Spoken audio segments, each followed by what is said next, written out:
Здравейте, как сте? Аз съм доктор Александър Мота, физиотерапевт, остеопат и автор на електронната книга «Тайните на безболезнения гръбнак». И днес ще ви науча на две много практични упражнения, с които да намалите износването, дискомфорта и болката в капачката на коляното. Добре дошли в «С Богом болка в коляното». Част 2. Завръщането.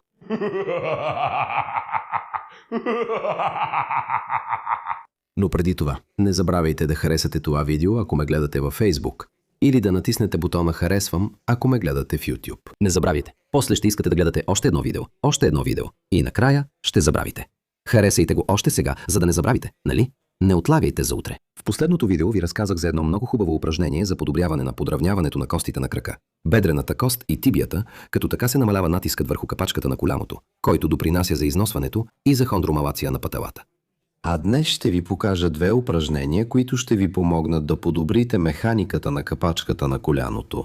Тоест, ще подобрят плъзгането на капачката и ще подобрят храненето на хрущяла. И само да напомня, хрущялът е структура, която защитава повечето от нашите стави. Освен, че защитава, тя подпомага движението. Тоест, помага за плъзгането между костите и между структурите на ставата. Освен това, хрущялът няма нервни окончания, тоест, вие не усещате хрущяла. Така че тя може да страда, да се износва, да се разрушава и вие да не усещате. Когато започнете да усещате дискомфорт, започнете да усещате болка, това означава, че износването вече е преминало хрущяла и е достигнало до самата кост.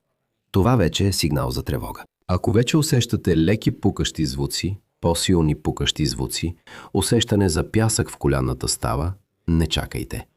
Потърсете веднага физиотерапевт, лекар. Започнете да правите тези упражнения, за да предотвратите това. За да забавите това износване. Освен това, хрущялът също няма кръвоносни съдове. Тогава ме питате: Александре, как е възможно? Ако хрущялът не получава кръв, откъде получава? Откъде взема тези хранителни вещества? Как хрущялът остава жив? И аз ще ви отговоря. В повечето от нашите стави има течност. Вътре в ставата, която се нарича синовиална течност. И именно от тази синовиална течност хрущялът успява да извлече хранителните вещества. Но за това е необходим добро движение. Можете да сравните хрущяла дори с гъба. След като измиете съдовете и искате да премахнете препарата от гъбата, трябва да поставите гъбата под водата и да я натискате и отпускате, да я изтисквате и пускате. Така водата ще циркулира вътре в гъбата и ще премахне целия препарат. По същия начин се случва и с хрущяла. Доброто движение кара хрущяла да се компресира и декомпресира. По този начин течността може да циркулира вътре в хрущяла и той получава необходимите хранителни вещества оттам. Когато има разместване или лоша механика, се получава прекомерна компресия на хрущяла.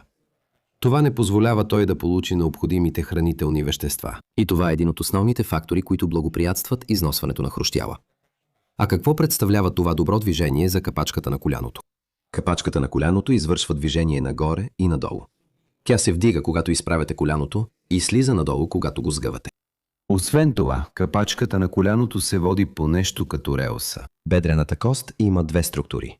Кондилите, които са от едната и от другата страна, и капачката на коляното се плъзга между тези два кондила. При здраво коляно капачката е центрирана в ставата. Така че тя не се притиска. Няма голяма склонност нито да отива навътре, нито навън. Отново, капачката е триъгълната кост, която се намира отпред на коляното. Ще се татуирам тук, отново, за да видиш.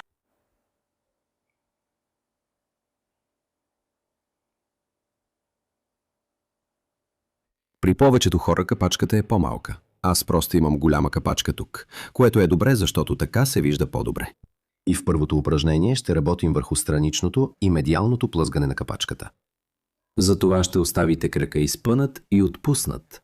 Може да го подпрете на пода, както правя аз тук, или да го подпрете върху друг стол, някаква табуретка или маса. Това е важно, за да подобрим плъзгането, да подобрим храненето на хрущяла от едната страна на жлеба и от другата страна също на жлеба. Ще използвате захват, който аз наричам патешки клюм, който е ето тук, от външната страна на капачката, под този ъгъл, тук на капачката.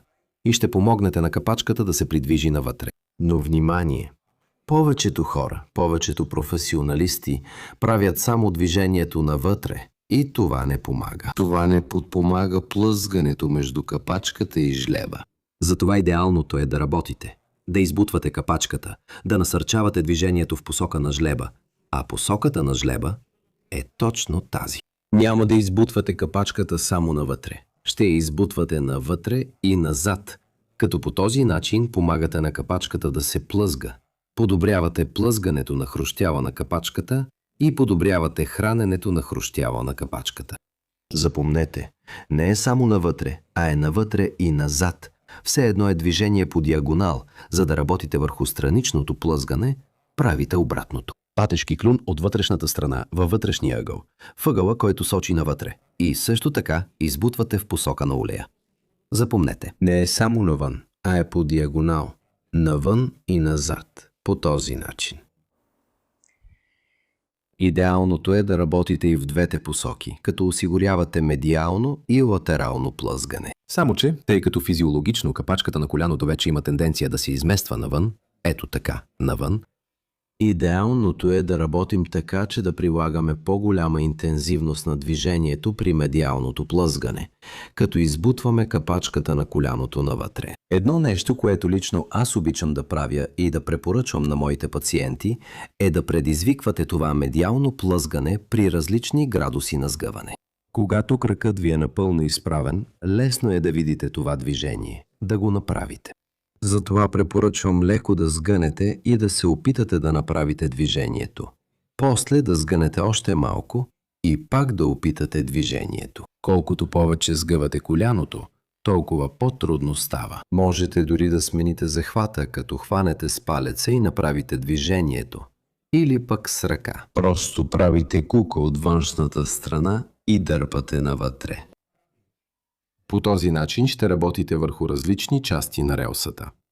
Във второто упражнение ще работим върху плъзгането на капачката надолу. Тоест, ще подпомогнем движението и надолу. Ще помогнем на капачката в това движение надолу. Това е важно, защото при повечето хора с хондромалация на капачката има и изкривяване на стойката, известно като висока капачка, както е при мен.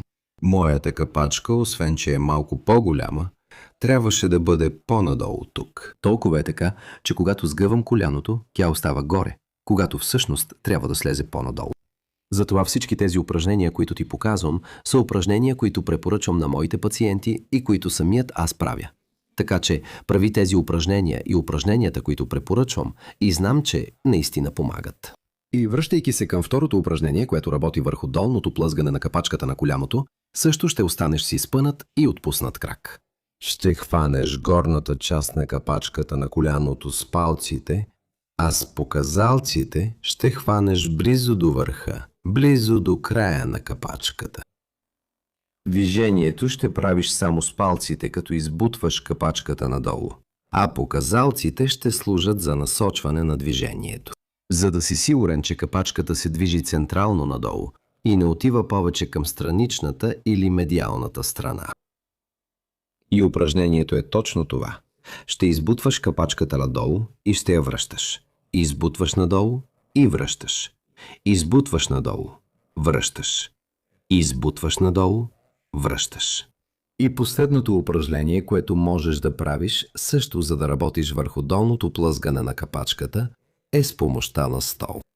Ще поставиш противоположната ръка на стола. Тоест, ако ще работиш с лявото коляно, дясната ръка почива на стола.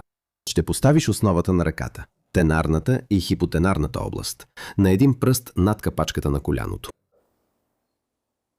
След това ще поставиш основата на ръката с пръста над капачката на коляното, ще натиснеш капачката надолу, без да причиняваш болка. И ще сгънеш коляното бавно и по възможно най-отпуснатия начин, който можеш.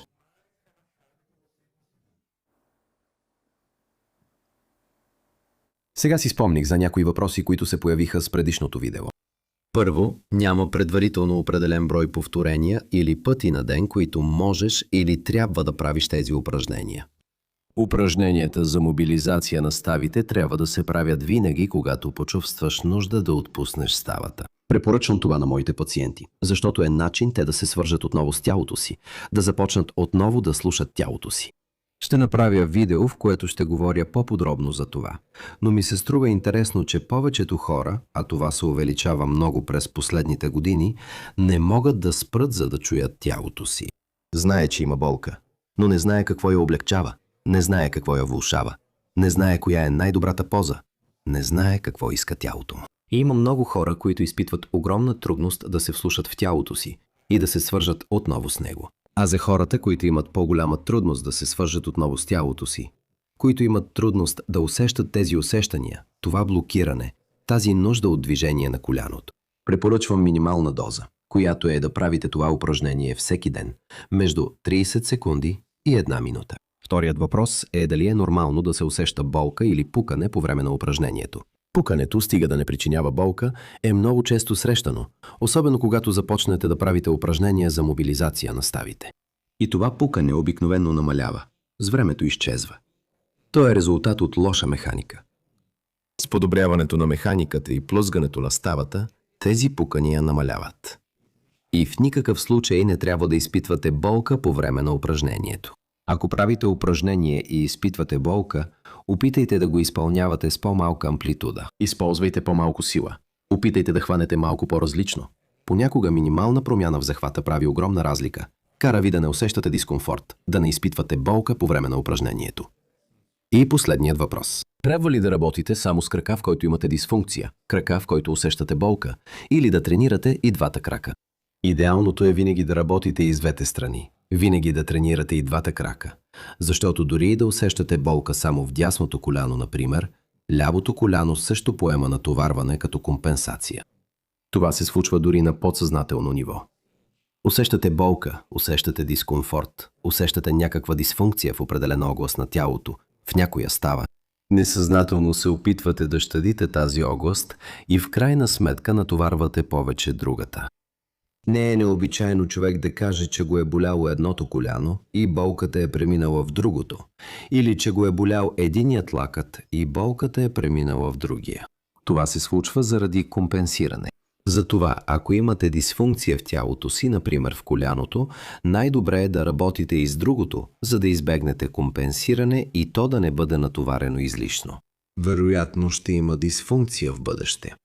И дойде време да споделим. Нека направим така, че тези видеа, тези съвети да могат да помогнат на все повече хора. Покажи това видео на семейството си, на приятелите си, сподели го в социалните си мрежи. Тук, във Facebook, тук в YouTube, в WhatsApp, в Twitter. И имам един последен въпрос към теб.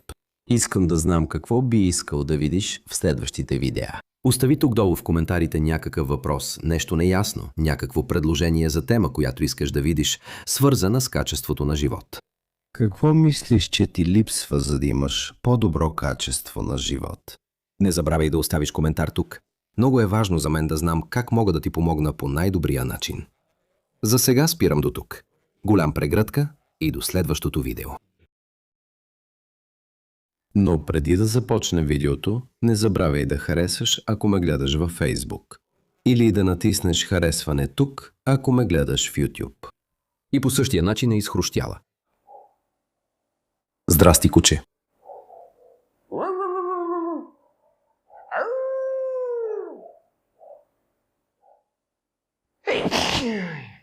Костта на бедрената кост има две структури. Кондилите на бедрената кост. Колко пъти на ден можете да правите това упражнение? Движение, работа.